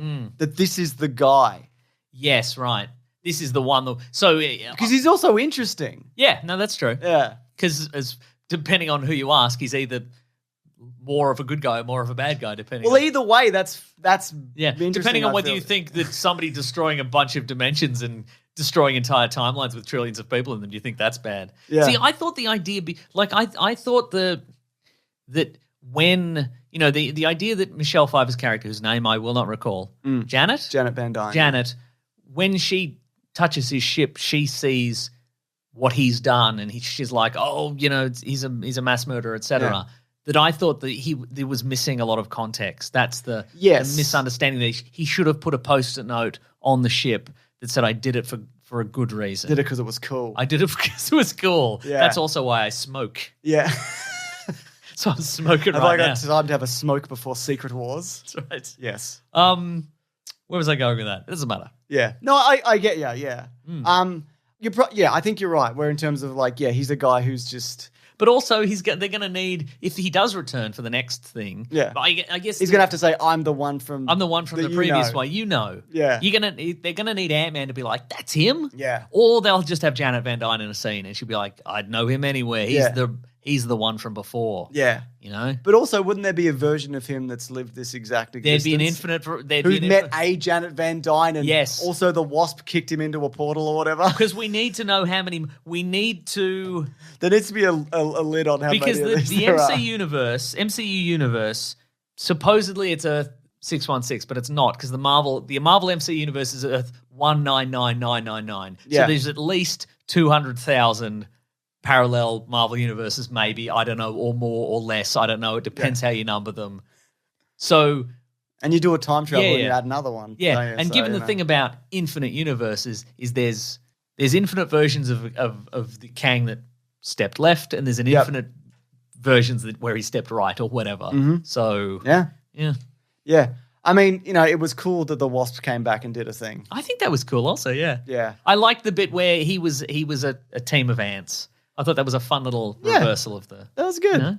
Here's something. But again, but also the thing where there's 10 seconds in this movie of the smart ants, and then a couple of seconds of Michael Douglas going, what's that in my ear? Is it a smart ant? And then at the end, it's like, hey, look, it's all the smart ants, and they've built so many. They've built so many weapons and mechs and whatever they can easily defeat. They really didn't explain those smart ants. So, like, how did he make them? Because he put little helmets on them or whatever. Yeah. How did they get smart? And they're building stuff. What are they building? Yeah. Are they building? They were in there for 1,000 years, but they weren't in there for 1,000 years. And when they came out, it was regular time. Time dilation. Yeah. Time dilation. Yeah. I mean, but it's also the same. But they didn't get no time dilation. It's the same criticism of like, well, if the bad guys shoot a laser at somebody and they disintegrate, why is it that when Ant-Man gets big, they can shoot 100 lasers at him and he's fine? Because he's big. Big molecules, I guess. It's probably the big molecules. It's probably the big molecules. It's probably the big molecules. Anyway, I just want to quickly get back to MODOK. Go on. I would have loved the idea of him being this recurring loser. Yes. An absolute psycho. He makes it out of the quantum gun for realm. hire. And Yeah. maybe he's running a little company and whatever and all of that. I did like... But they just... Yeah. He just kind of does a heel turn and for good. I And did a face turn. Thank you. Which is ironic. Yeah. But that's what they call it. That's yes. I did like that Cassie had They had a history. Supposedly it was this, this man who haunted her nightmares and etc. Yeah. She seemed mostly pretty well adjusted. Yeah. But and then she finally got to, conk him on the head or whatever. And she's just like, stop it. Yeah. Don't do it. Come on. Stop being a dick kind of He's thing. just like, I'm going to bend you or whatever, you know? Yeah. The best looking that MODOK effect was when he was just a puddle on the ground and he's coughing up goo. Yeah. I think that's when the effect looked. I think because you put the grit and the goo and the blood and all of that on him, and that adds. But I to, think like, you're the right. realism. I think maybe he should have changed his ways, made the sacrifice, or and then we learn he survives and he makes it out of the quantum realm, and then he's just a weird mercenary. I love the idea that he'd just be floating around the regular Earth. Yeah. I wouldn't even think don't even do the change. Just have him get out. Yeah. Oh yeah. Sure. Okay, that could work too. Yeah. Anyway, I guess we should quickly talk about Victor Timely. So at the end, Loki and Owen Wilson, they're in the 20s or something. Yeah, and they look at the state. They're in the 90s. You Yes, can obviously tell from the sepia tone. You're right. And they're wearing their Air Jordans. And they look up and they're at some kind of science demonstration thing, situation, and it's one of the Kangs. And he's like, hello, I'm Victor Timely and I'm dimensions and such. And Loki's like, oh no, that's spooky. This is a spooky time. That's right. And Owen Wilson's like, I don't think it is a spooky time. And Loki's like, trust me, it's definitely going to be a spooky time. Now Loki is quite confident. Is he confident that is literally the one who remains? Well, or is he confident that's just a Kang? Or yeah.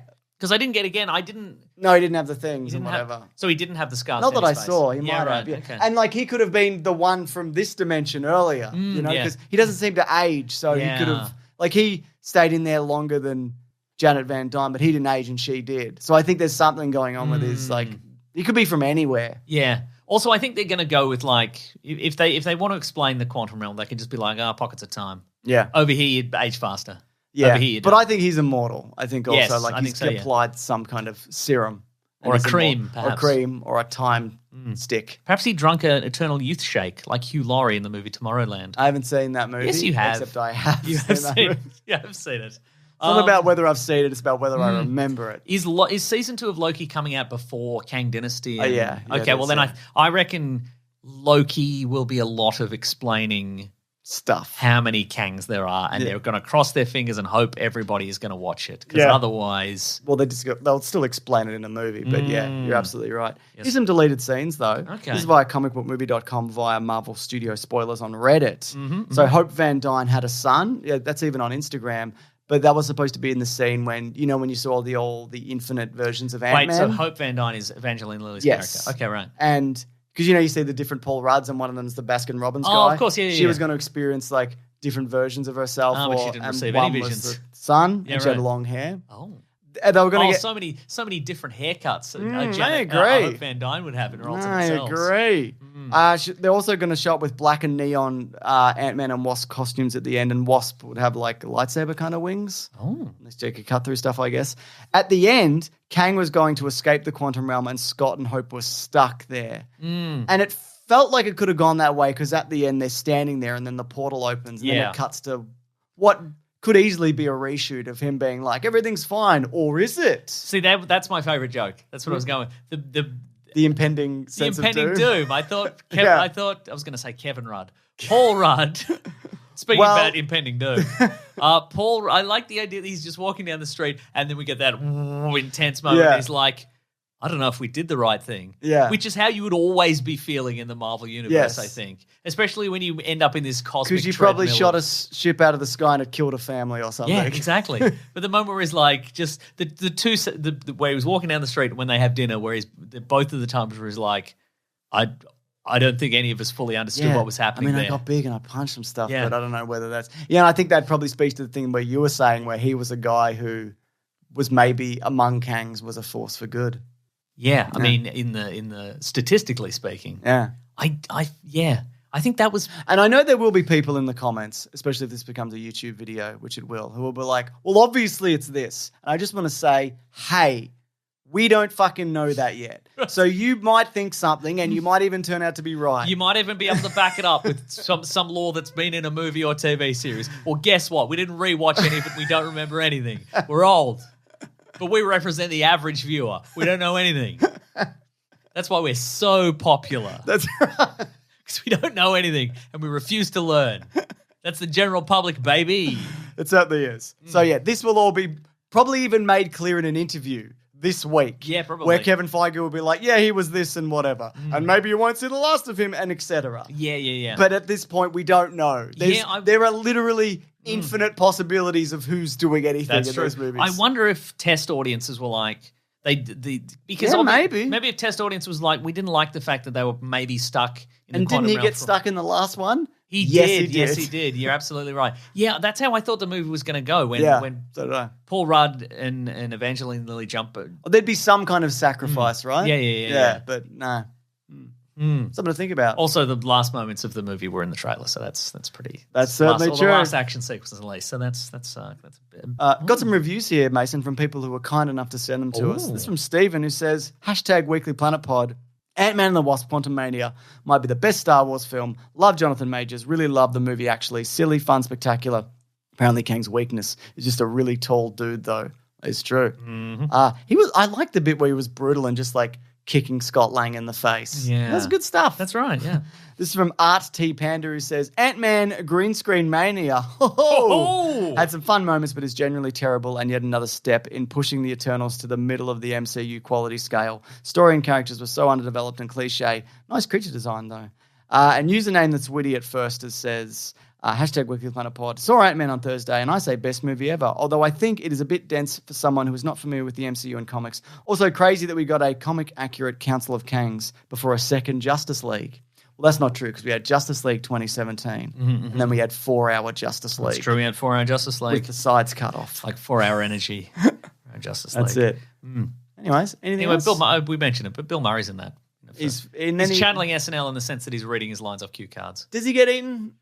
Yes. Do we even see that properly? We Because do, I feel like yeah. it happens like in the background, right? Yeah, but we're pretty sure he gets eaten. eaten. Yeah. Yeah, great stuff. It is great stuff. I did like seeing Bill Murray and Michael Douglas together. Something about That's that. true, I was yeah. like, that's a fun combo. Yeah. These two old men who probably filmed on different days. That's right. Yeah. Yeah. Yeah. All right, should we move on to the next segment of the show? Yes. But what is it? It's what we're reading. Oh my God, what else is it? It's what we're going to read. He's got it again. I'm doing the thing. What are we reading today? Lisa, what are you doing? I started rewatching the TV series Review with Forrest McNeil. You familiar with that one? No, I'm not You would familiar be. with that. It's Andy Daly. Okay. This one. Oh, right. No, I've never seen this. Oh. I do know it, but I've never seen it. So I think we mentioned it briefly in the podcast before, but I saw a Twitter thread on like somebody was like, "What's the best like single joke in a TV series or what have you?" Yeah. And a lot of people were like, "Oh, there's a scene in this particular show." So it's Andy Daly. It's based on an Australian TV series called Review with Miles Barlow, which was on the ABC. Oh, really? I Yeah, know from that the- show. That's a yeah. good show, isn't it? Yeah. Yeah. But that came out. But this is better? Well, it's different. Okay. So the original was Miles Barlow. Instead of reviewing movies and etc., he reviews experiences like doing drugs or getting divorced or stealing something. Yes. This one, the American version, stars Andy Daly as Forrest McNeil, and he does a similar thing. But the difference is that the original series, there's no continuity really. Right, But okay. in the new version, it's like it's like an ongoing, like everything piles up. Like he gets divorced. And then that he reviews an stays. experience and that stays, and then the wife takes everything, and he's really depressed and etc. okay. But like a lot of people mentioned in this thread on Twitter, like there's a single joke in one of the episodes where he reviews eating 15 pancakes, and I'm sure it's on YouTube if people want to check I it might out. have even seen that. Yeah, but it's just a funny, it's just great, and Andy Daly is just so good at. So is it a bit Nathan for you? I mean, no, because it's all entirely, made up, yeah, it's obviously, entirely yeah. scripted, yeah. Yeah, So, okay. but it's just it's just a good. All right, I'm funny- going to check that out. You should check it out. 100%. Yeah, it's on. If you're in Australia, it's on Paramount Plus. I just saw that, and I think I have that one. Nice. I'm in the process. I'm just started watching the Scream movies again. Now I've already watched Scream 1. We've even done a movie commentary on it. Yeah, Also, we that's got right. one on Ant-Man. If you want, we did that. That came out last week. Ant-Man. If people are interested, but I just finished up Scream 2. Oh yes. And I'm going to work my way through because there'll be a new Scream next month or something. I recommend you do the same, Mason, I will. because they're all I pretty should catch good. up because otherwise the reveal is going to be that the killer is this person, and I'm like, I don't know who that is. Yeah. Because I didn't watch the last 4. Yep, So okay. exactly, Are Mason. they're all on something. Stan, maybe? Yeah, they're Okay. all on Stan, Probably a so- Stan iconic movie series. Whoa! Yeah, right. Anyway, they're good. And that Neve Campbell, pretty good. Oh yeah. And they should have paid her properly for the new one. Agreed. Yeah. Anything else? I've been pretty busy. I downloaded a bunch of those Netflix games today. You know, the ones you can get as Oh yeah. video games, and I'll probably play some of them. I downloaded that Ninja Turtles game, even though I've already finished it. Oh yeah.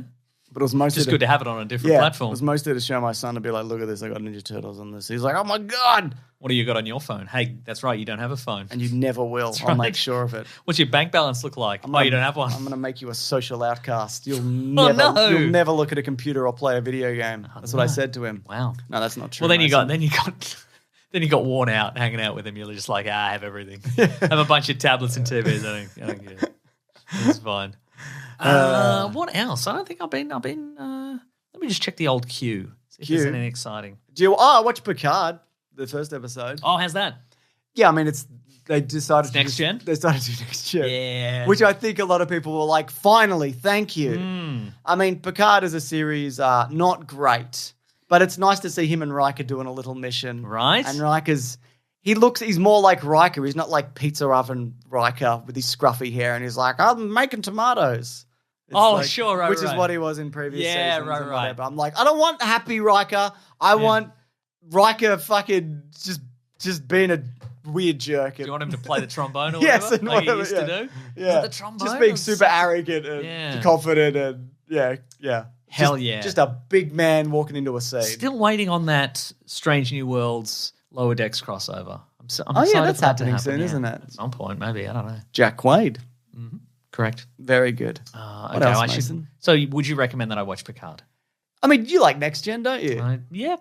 then it's sort of like that. They need to brighten up their ships, though. They're so dark. All their ships are so dark. Oh, because they're in the underground now. They're not. Yeah, I know, but they get on like newer vessels, and it's all dark. And but it's thematic. It represents they're not in the Federation. Fucking sucks, man. I don't like it. Just let me see a chair.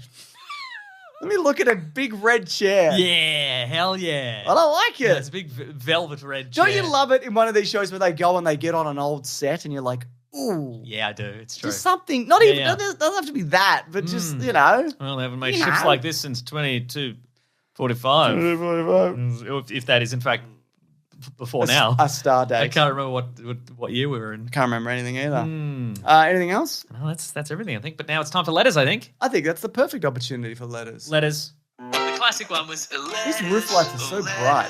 We love you. I just looked right at one. You'll never be happy, will you, Jane?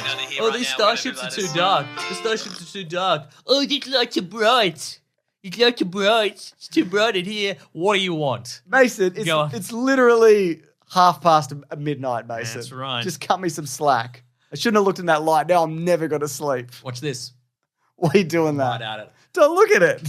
Oh, I've made a terrible mistake. I'm never going to be able to not see that. What a terrible mistake I've made. Now, if you do want to reach the show, it's simple. It's as simple as hashtagging Weekly Planet Pod on Twitter or shoot us a Gmail. Yes. And maybe you'll get through all the spam that we get in that folder now. I don't know. It's pretty tough. At weeklyplanetpod@gmail.com. Here's someone who's gone through the spam filter. This is from Abigail. Hello, Abigail. Thanks for naming my dog. You're welcome. Hey, mates, my fiance and I adopted our first dog together back in December. We had an entire list of potential names that range from movie references to car models and parts. Oh. Nothing seemed to fit our cute... Muffler. Oh, that's pretty good, Spark plug. Spark plug is great. Steering wheel. Flanges. Hubcap. Fender? Glass. Nice. Indicator. Hood ornament of the dog. Not a dog hood ornament. I know what you meant. Hood ornament of the dog. Yeah. Anyway. Rear view mirror. Side mirror. Very good. The dog. The thing that opens at the roof. What's it called? Nodding dog in the back. Nodding dog in the back. Yeah, the dog. Yeah, that's good. Yeah. Anything else? Trunk space. Trunk space, yep. Yep. Spare tire. Spare tire, the dog. That's actually great. Wheel jack. Well, that's a transformer also. Could be a dog, though. Yeah, could be a dog. And they'd be like, did you name him after the transformer? No. I think Wheelie's a good name for a dog, right? Yeah, Wheelie's a good name for a dog. Yeah, especially if it has wheels. That's true. Yeah. Glove box. Glove box. I like that. Yeah. Gear Unpaid shift. parking tickets in the glove box. The dog. Banana I forgot about under the chair. Oh, no. That's bad news, isn't it? Oh, no. Yeah.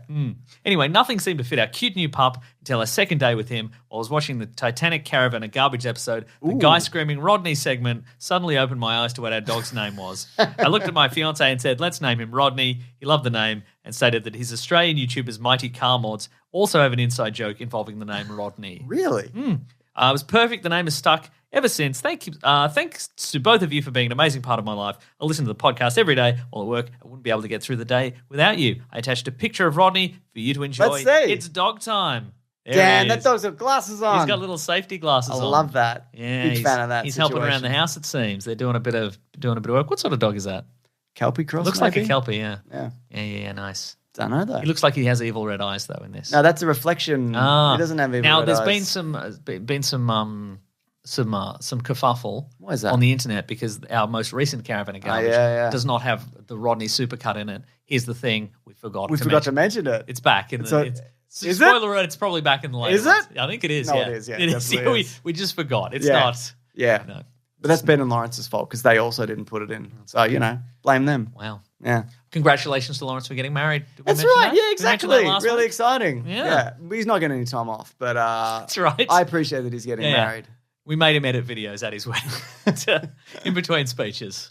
Very exciting He's like, stuff. do I have time to get married before I edit this video? No. No.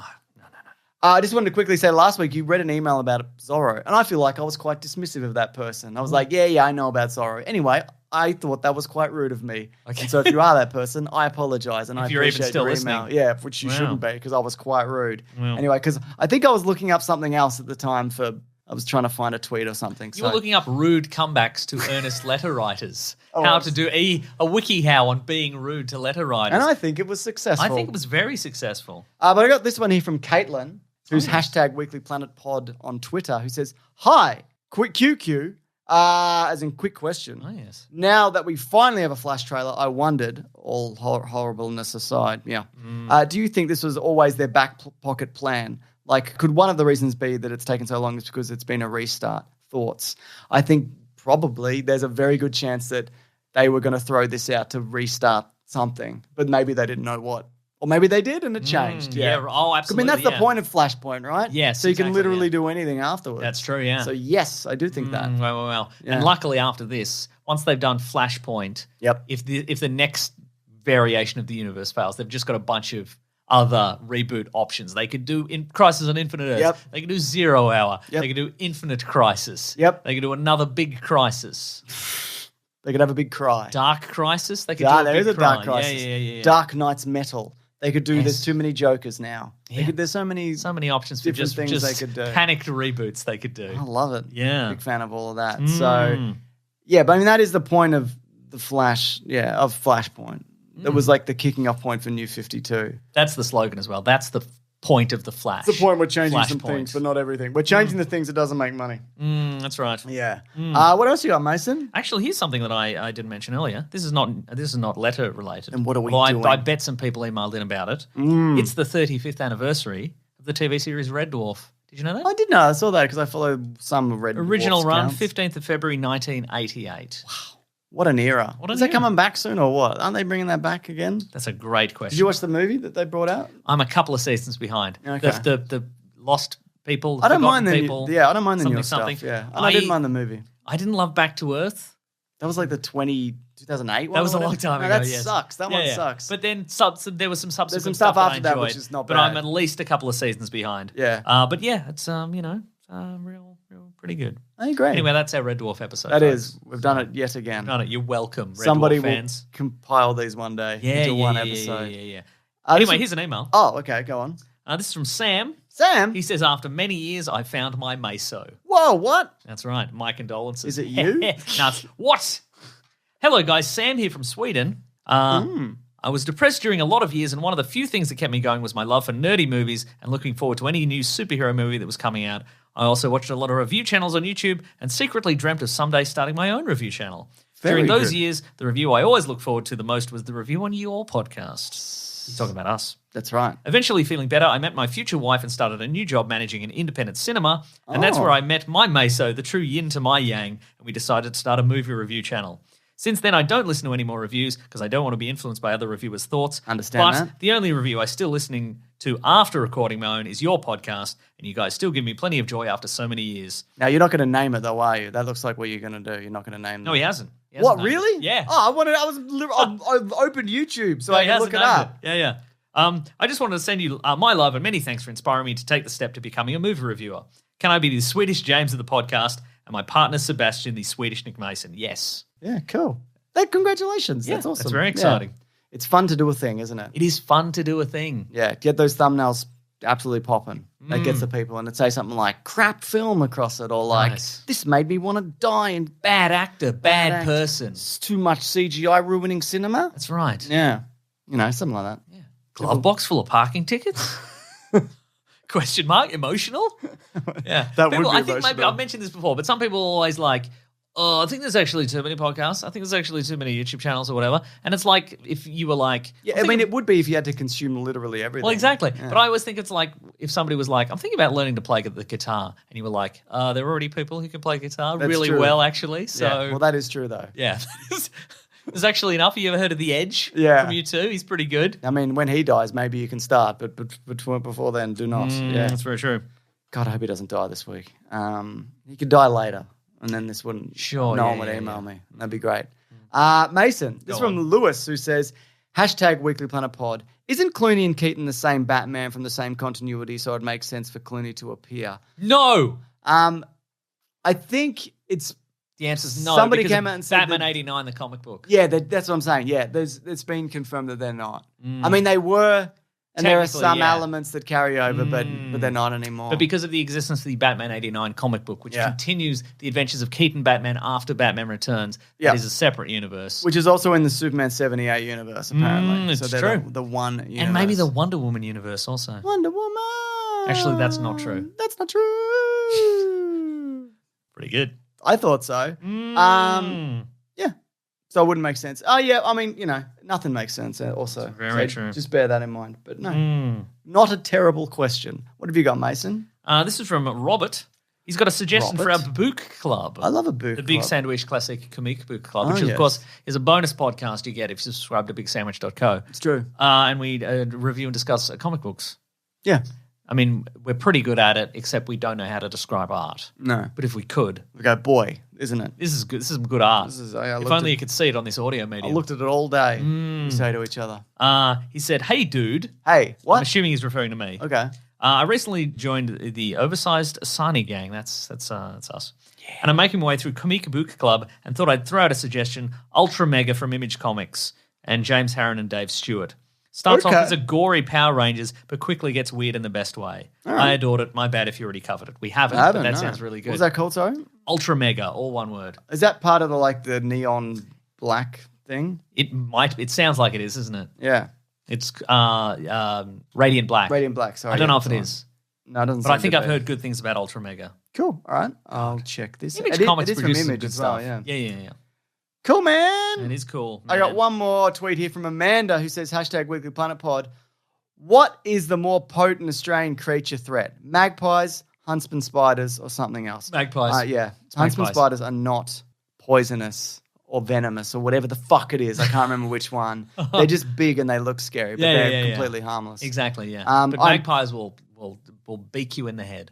They will. They'll beak you right in the head. Yeah, and they remember you too. They do. They have facial they've got facial recognition software. That's right. Yeah. She says, I'm terrified of spiders, so obviously the thought of massive ones just occasionally showing up to your house is absolutely paralyzing. They're fine. I mean, there is it's a shock when you come across one. They often live in piles of wood and shit. But if you have a bunch of daddy long legs, they normally keep a bunch of the other spiders at bay. That's true. Because they're super poisonous. But no, we have whitetail spiders are more poisonous.